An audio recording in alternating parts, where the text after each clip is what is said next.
So yeah, well, I mean, going back to the so-called gender-affirming care, which is a terrible euphemism. that's for sure. It's really a child sterilization, is what it should be. No, there's mutilation too. Mutilation. Yeah, well, we want to make sure that amalgam is... Sure, fair enough. Yeah. It's child mutilation and sterilization. Yeah. Under the guise of gender-affirming care and compassion. Right. I can't... It's evil. Literally I think can't it's evil. imagine anything worse than that. Yes, it's evil. I mean, you're taking kids who are obviously often far below the age of consent. Yep. Confused, miserable. Yes. The reality is that almost every child goes through some kind of identity crisis.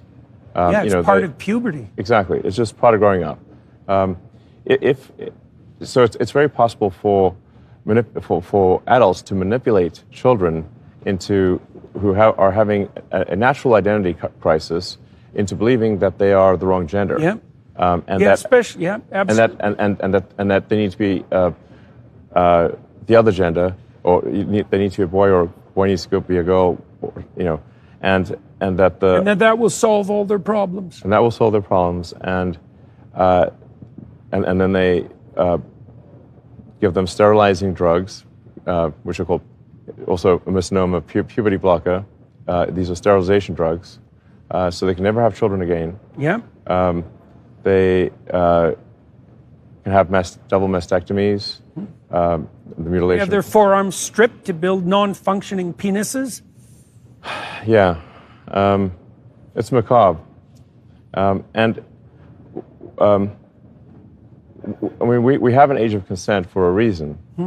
That the reason you can't get, say, tattoos below age 18, or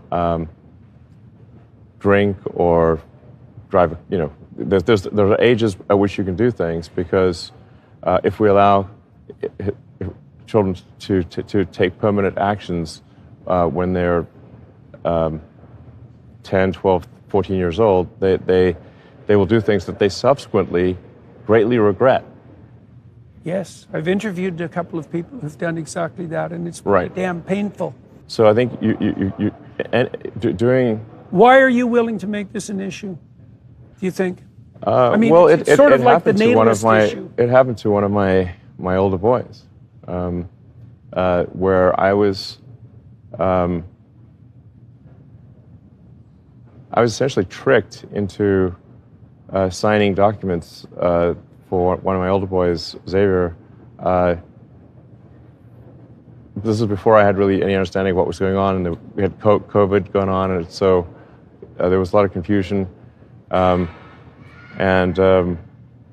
was told, Xavier might commit suicide if he. That was a lie right from the outset. No reliable clinician ever believed that. There was never any evidence for that. And also, if there's a higher suicide rate, the reason is because of the underlying depression and anxiety, and not because of the gender dysphoria. And every goddamn clinician knows that too. And they're too cowardly to come out and say it.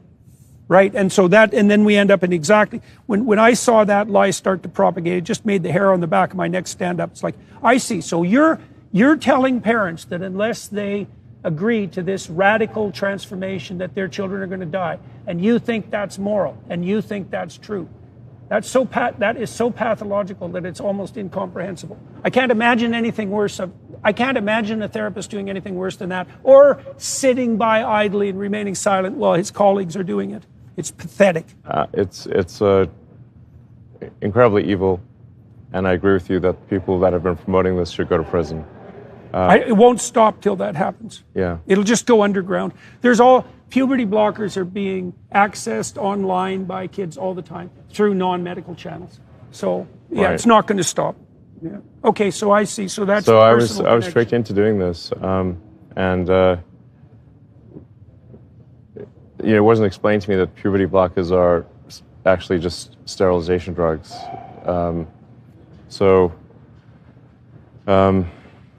Anyway, and so I lost my son essentially. They call it dead naming for a reason. Yeah.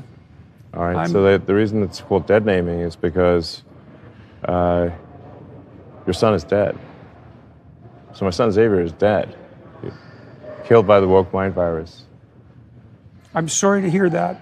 Yeah. I can't imagine what that would be like. Yeah, and there's lots of people in that situation now. Right. It's not pretty, and lots of demolished kids. Yes. Yeah, well, that's a good reason to be the final straw. All right, so let's. So I vowed to destroy the woke mind virus after that, and we're making some progress. Join the club. Yeah.